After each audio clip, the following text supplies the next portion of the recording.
Alright, so I got the cam gear off so we can get this rear timing belt cover removed.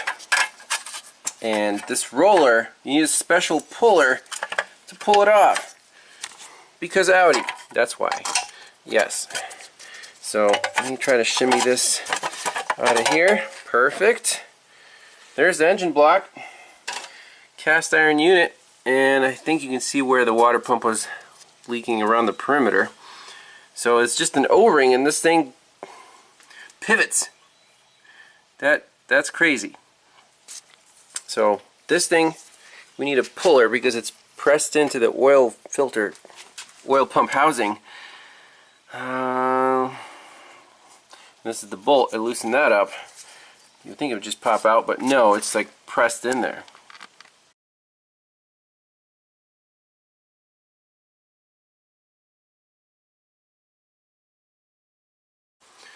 Well, something's working. So this is the original bolt. It's way too thin. I didn't want to thread it in and then push on this. So I found a little bigger bolt that will kind of use the back side as a backstop. And are we done? Are we off?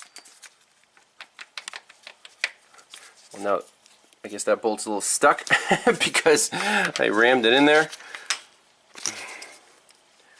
Alright, let me try to get that out now and get this whole pulley off. Alright, the silly pulley is off, so no harm done to the oil pump because the threads are way in there. This is just the face of it. So here's our water pump, and what do we want to do? Was the water leak even coming from the water pump? Maybe it was coming from this pipe. I don't know.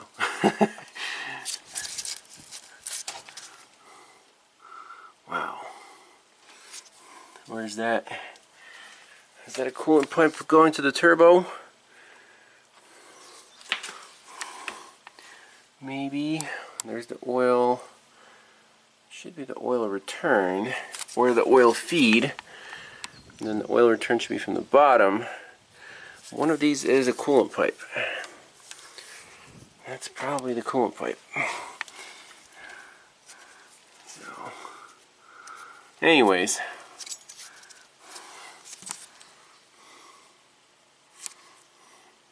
you can see the rust formation there and the crusties. They might have been leaking from that O-ring because this thing just pivots. Let's rip it off. I think I made a little discovery here. It wasn't the water pump that was leaking, it was this pipe, because I can move the clamp. You see the hose is just turning right on the metal pipe, and it was dripping here, and obviously it looked like the water pump was leaking, but it wasn't. So this pump is actually, I don't see anything wrong with it. It's, you know, Volkswagen, Audi, made in Germany. This replacement pump that the owner provided,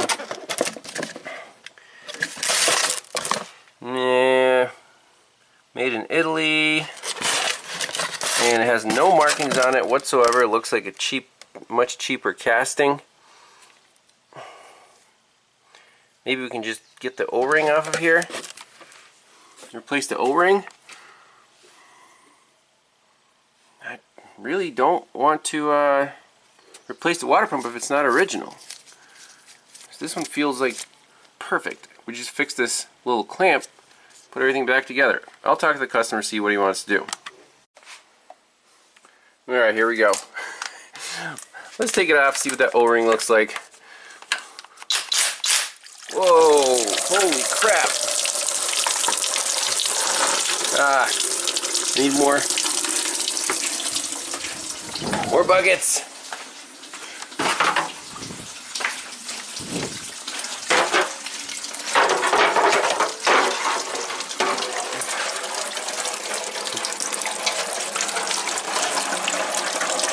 I guess most of the coolant didn't come off with the radiator.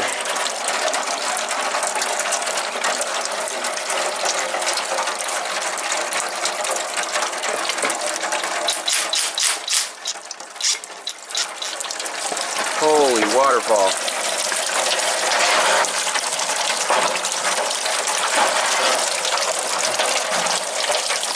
Oh man, what a mess. Alright, pump is off. Yes, the O-ring does look very flat. So we can install a new O-ring, but I want to keep this pump. In I Do cars, this would end up in that scrap bin, but I believe in original OEM parts if they're still working. The car doesn't have that many miles on it, and I trust it more than some aftermarket Italian replacement with no markings at all. It even feels lighter. This thing's like beefy. And look at the size of the veins. It's like thick. That's kind of wimpy. That's just my personal opinion. Alright, let's start the reassembly. So I tightened up these two clamps best I could.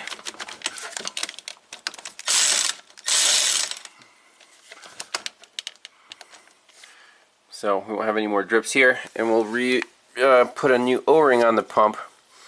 So this is the old one. I put the new Italian O-ring on the German pump. Hopefully it'll play nice. It does protrude. Put everything back together. Alright, so the water pump is installed but loose. So that's detensioned. There's the rear cover. Let's tap on the new roller.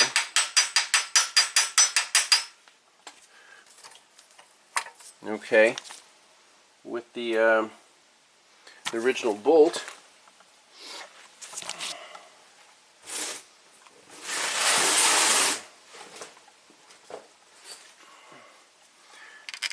That's this guy here. And once we put the timing belt on and the cam gear, then I guess, man, this is so ghetto. Use a pry bar to move the water pump like that to tension the belt. Is there any other way they could have tensioned it? It blows my mind. Alright, so let's buzz down the harmonic balancer. The timing belt's on there.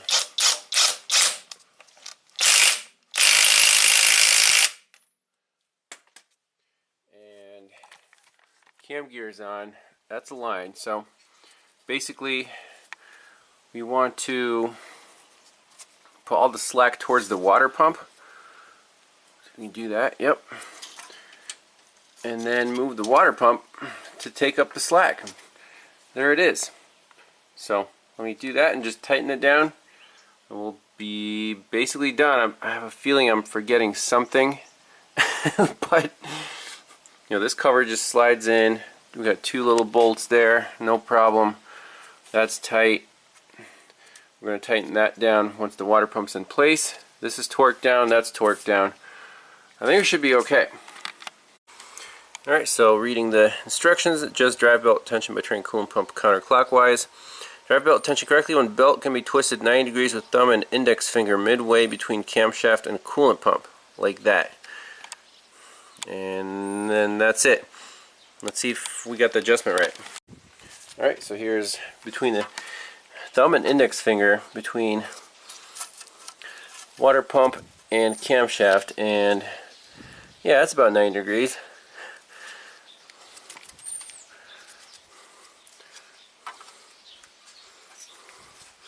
Happy with that. Let's put everything back together. We can actually spin the engine over a couple times and then finalize it.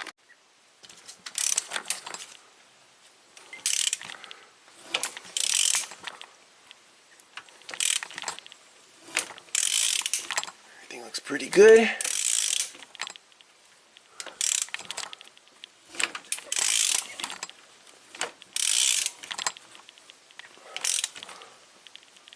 Get it back to its mark. Okay. Recheck the tension. I'm happy with that. And so everything's tightened down. Install the little cover. Fits in very nicely. Our mark aligns. Crank to cover mark. That's perfect. That's perfect. Okay. I think we're good to go.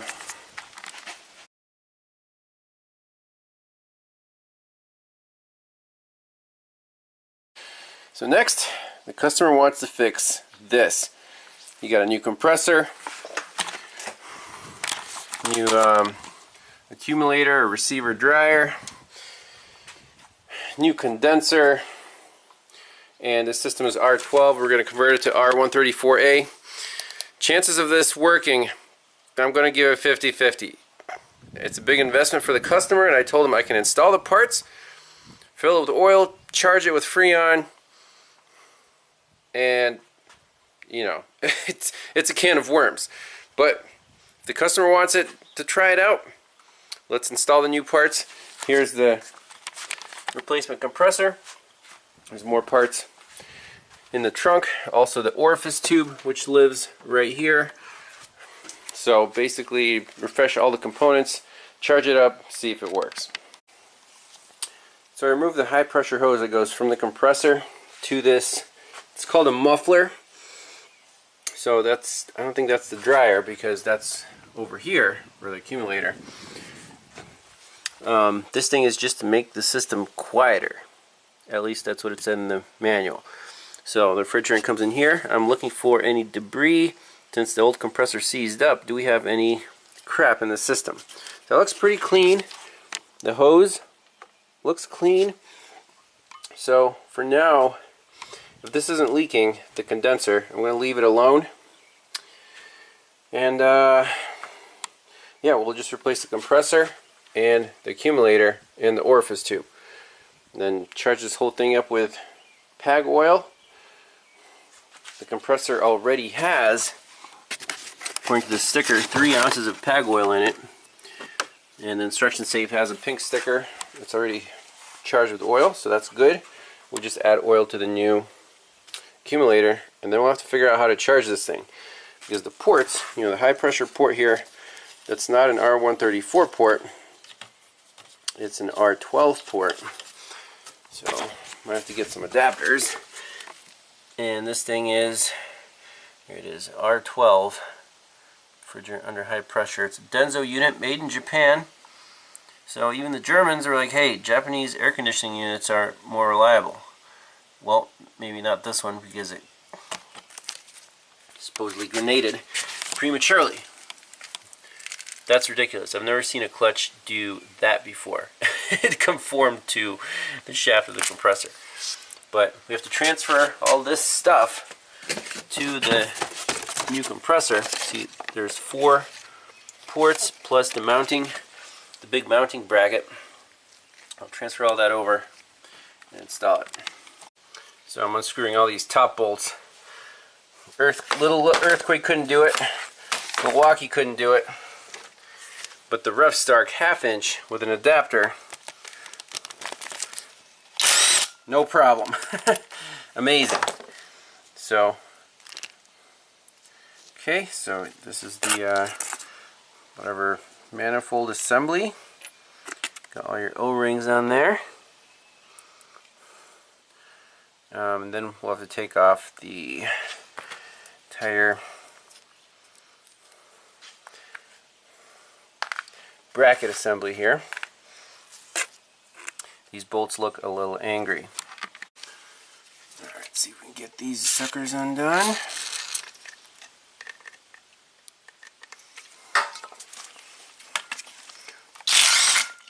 No problem.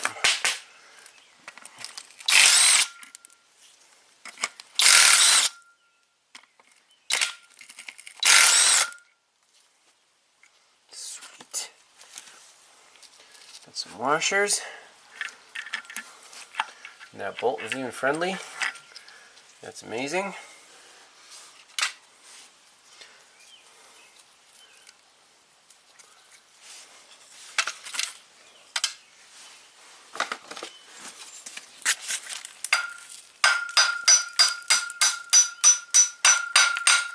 Okay, it's coming out. Nice. Maybe I should help it out a little bit. Last bolt.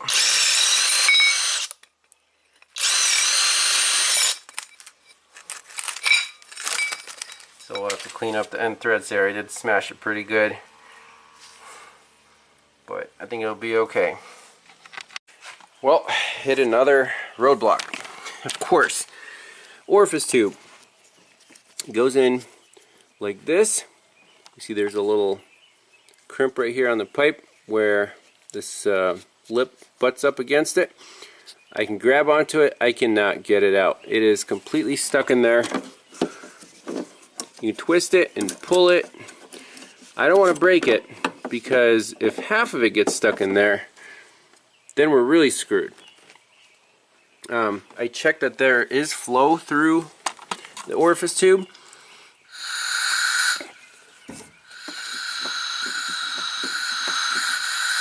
Is that enough? I don't know, but I can't get the old one out. So I'm going to, again, call the owner, tell him what's going on. I don't know if all this effort is worth it. So, system refrigerant oil capacity, imported vehicles, 91, 200, 12.7 ounces of oil. That's a lot. That's more than, that's like a pint glass.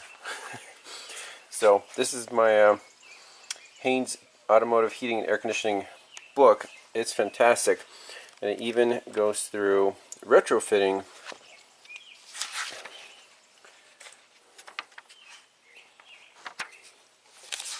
R12 to R134 systems. So what we're doing here is using PAG 46 oil. So there's 3 ounces already in the compressor, and I'm going to add 4 ounces to the accumulator for 7 ounces total. And then I'm sure there's some oil left in the system. So 30 milliliters is 1 ounce. So there's 4 ounces in here now. Should we add 5 just to be safe? So it'll be 8 ounces total. And that should be plenty. We don't even know if the system's going to work. So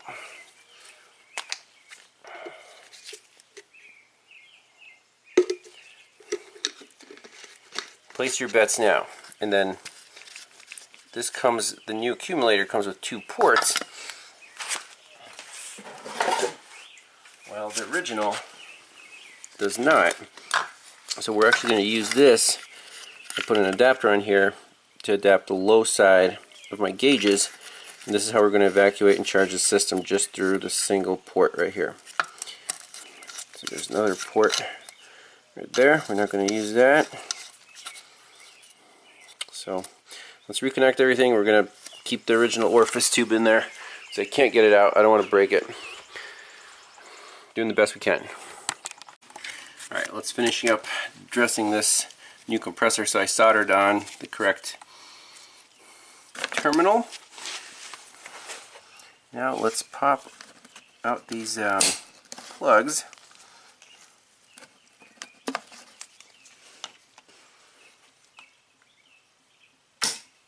Wow. Alright. And let's see inside here.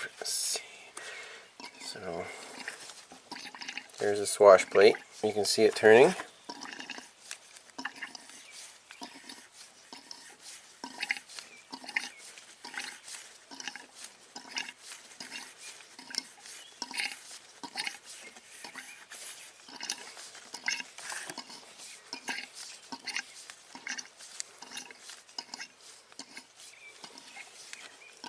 You can see the pistons going in and out.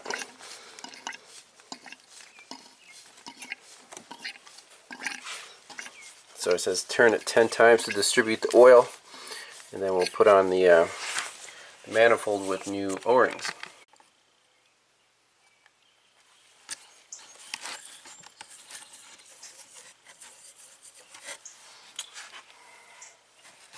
So I installed a adapter port. This is going to be our low side charge port, and then the high side is near the condenser. So this should just go right on here. Hopefully don't drop any O-rings.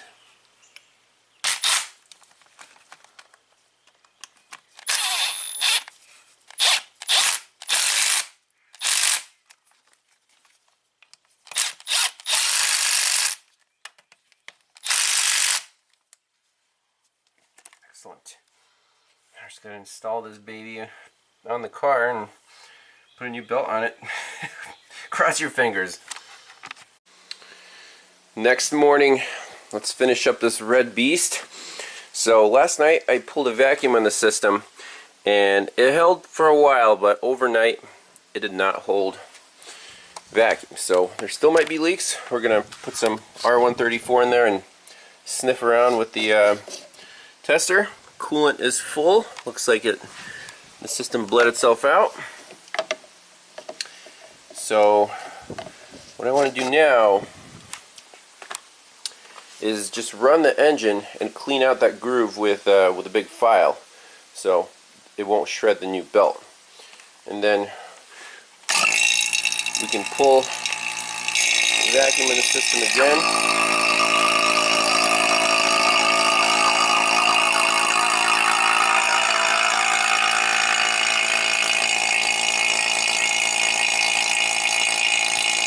Okay. Let's get to it.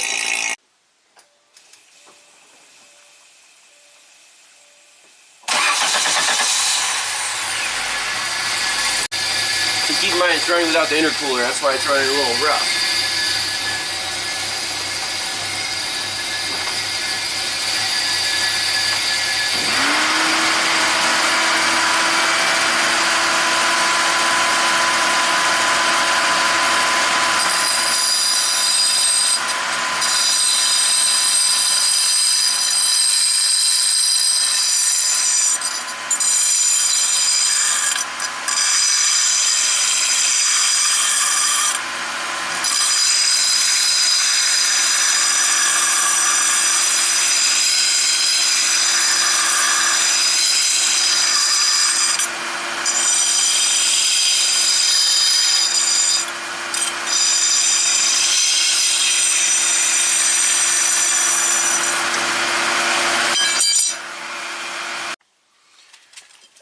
Connect a can of refrigerant.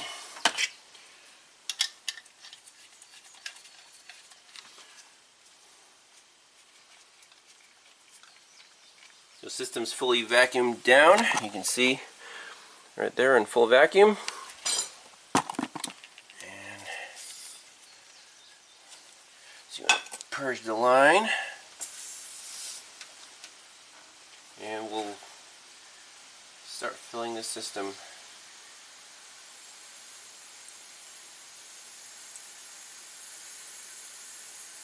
with refrigerant. And this gauge should start coming up. Okay, I'm going to let it stabilize, get the sniffer out, make sure we have no noticeable leaks.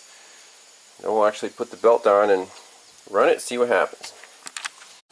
So this brand new belt is a bit of a tight fit even though the compressor is all the way in, so I'm just going to try to gently turn the engine over and see if it'll slip right on there. Okay, good.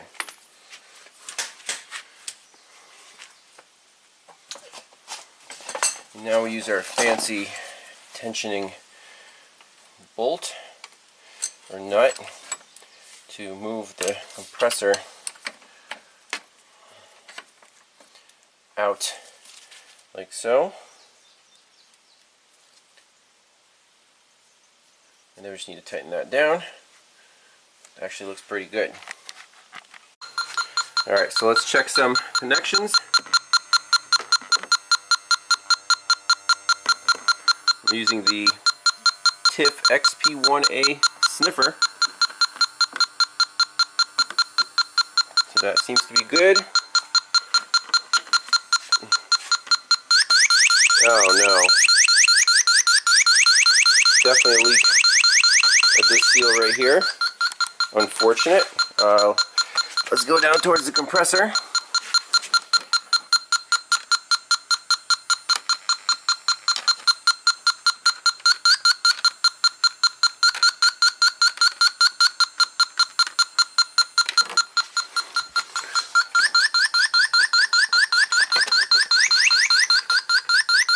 Oh man. Oh, it's that's leaking out of this seal. Dang, where are you going to find a seal like that? That sucks. So we got one leak here, and one at the compressor. Alright, so I tightened up this fitting a little bit. That seems to have been resolved. With the compressor, tightening the bolts around that manifold, there's still a little leak. But let's see, run the car, let's see if that compressor kicks on. Place your bets now. Alright.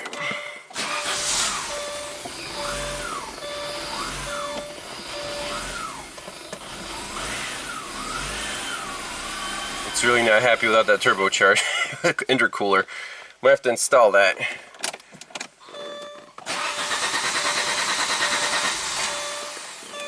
Yeah, let's install that. Alright, I got the intercooler temporarily installed with the pipe. See if it's happier.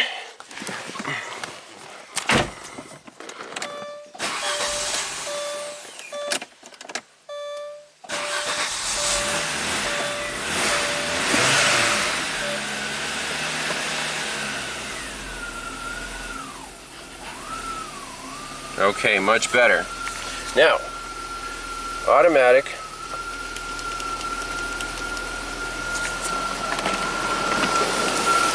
I heard the fan kick on.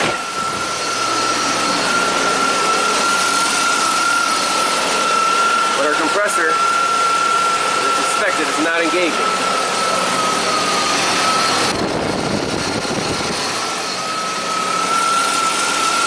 It could be anything. It could be switches, could be relays, could be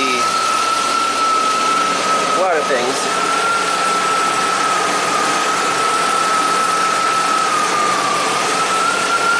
So, now we have to diagnose the system. So the pressure is 30 psi. I mean, should it be a little higher?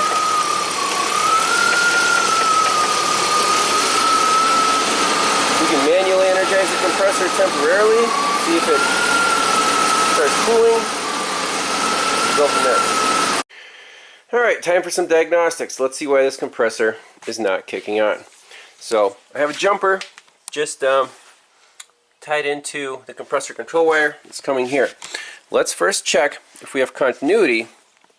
The test light connected to battery positive. Make sure the test light works. We'll connect it right through to the compressor. If it test light lights up, that means the circuit is continuous through the clutch to ground. So, indeed, that's the case. Now I have a fuse jumper from battery positive.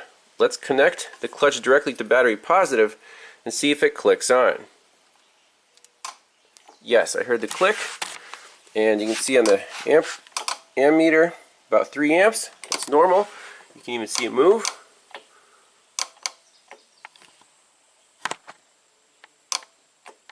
Okay, great.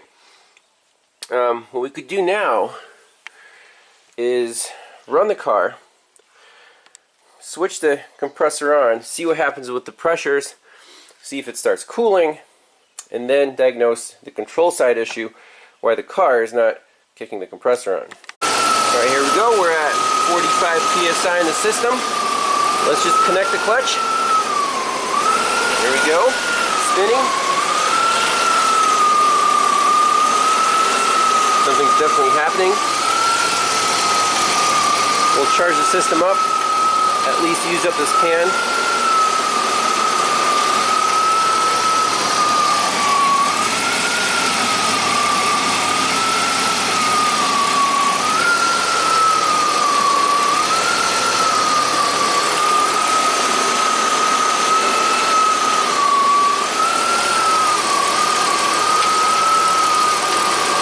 We'll leave the can here so it warms up and for a faster charge upside down.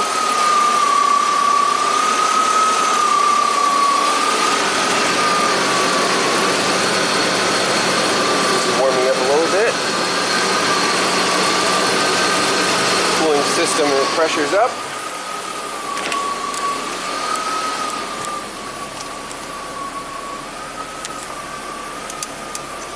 So this thing takes 2 pounds of charge, so I don't expect it to get cold right away.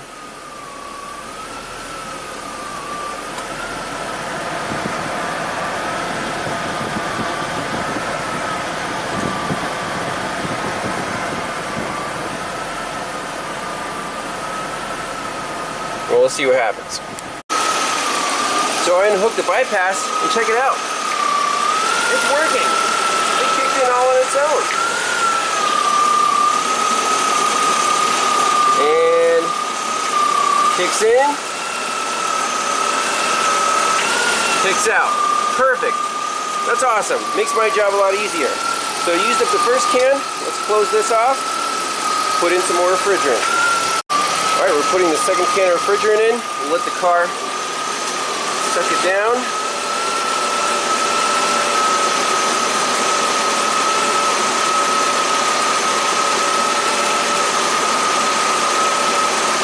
Compressor's on. Charging up. High side pressure's going up. Let's put a temperature gauge in the vents. It's getting cooler. Oh, this is amazing. So it's charging up all on its own. Compressor seems to be happy. Fan is blowing strong. Temperature is steady. Yes, we're using Celsius because it's European, so it's coming down 60 degrees already. It's almost 80 outside. You can speed up the process, just give it a few more RPMs.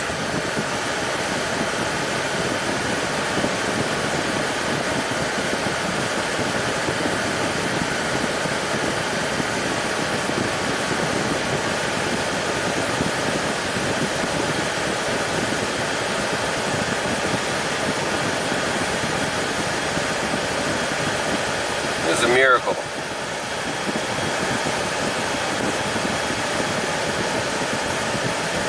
So we want this thing ice cold in the like 5C. So we're at 13 and dropping. That's promising.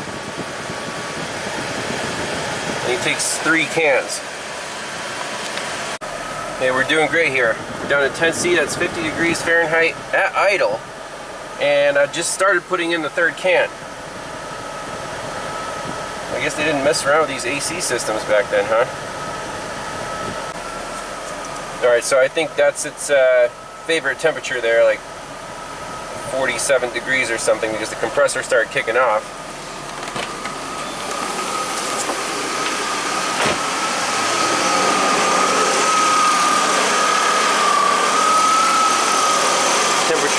Pressures look perfect. This is the 3rd can. Let's raise the RPMs up a little bit. Look at the compressor.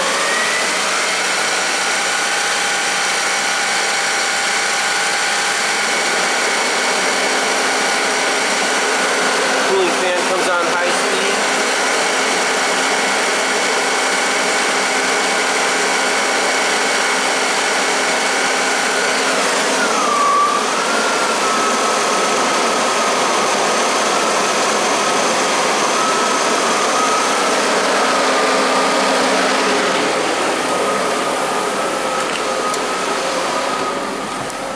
Oh, nice and cool in here.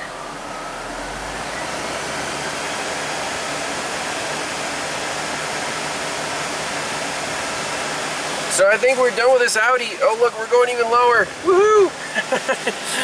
That's a miracle. The customer wants it right. We'll make it right. We'll put it together and take it for a nice test drive. Get some nice condensation dripping down. Pressures are rock steady. 3rd can is empty. Fan is happy. We're at 42 degrees. Let's raise the RPMs up, see if the compressor kicks off on its own.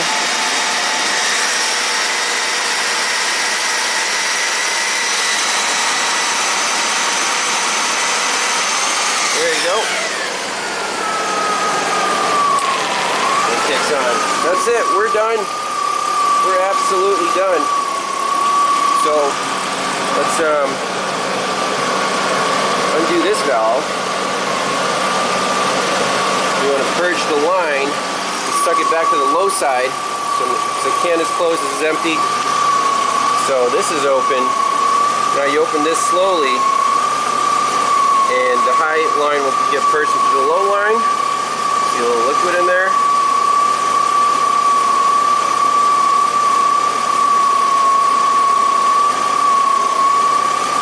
We'll wait until that drops to 30.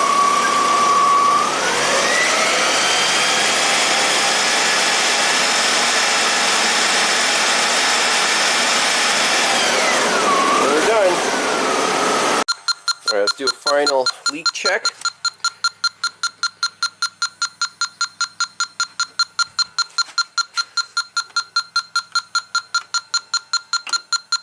So all the fittings seem to be happy.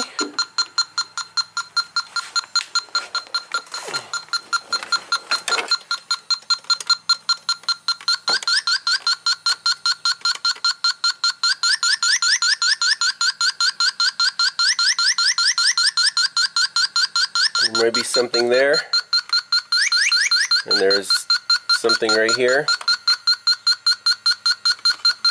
But as the system works, they might seal up. Doesn't seem as strong as it was before. So if it's happy, it's happy. We'll let the owner know. There might be some minor leaks, so we might have to top it off once a year or something. But I'm very happy with this thing. She's all back together. Everything seemed to clip in nicely. So the only things like this little strip. Let me try to... There we go. Not bad. The only issue is this leak right at the compressor manifold. You can see the oil's coming down right here, and there's little bubbles up there. So unfortunately, that seal will have to be replaced. That wasn't the 4 O-rings to the compressor. It's a separate seal from this piece to this piece. Where are you going to find that? So the owner and I will do our best to get a replacement, but you can see the oil is migrating down here, unfortunately. But the system works, so if we find that seal, it's not hard to take this off, put the seal in, recharge the system again, and go from there.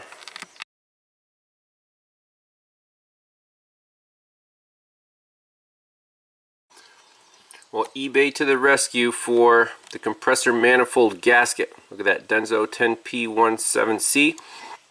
So I'll get 2 just in case, and we'll get this AC system tight. Also, I'll just order a set of O-rings, because why not? We can replace a couple O-rings while we have the system apart again, and that should be the final step.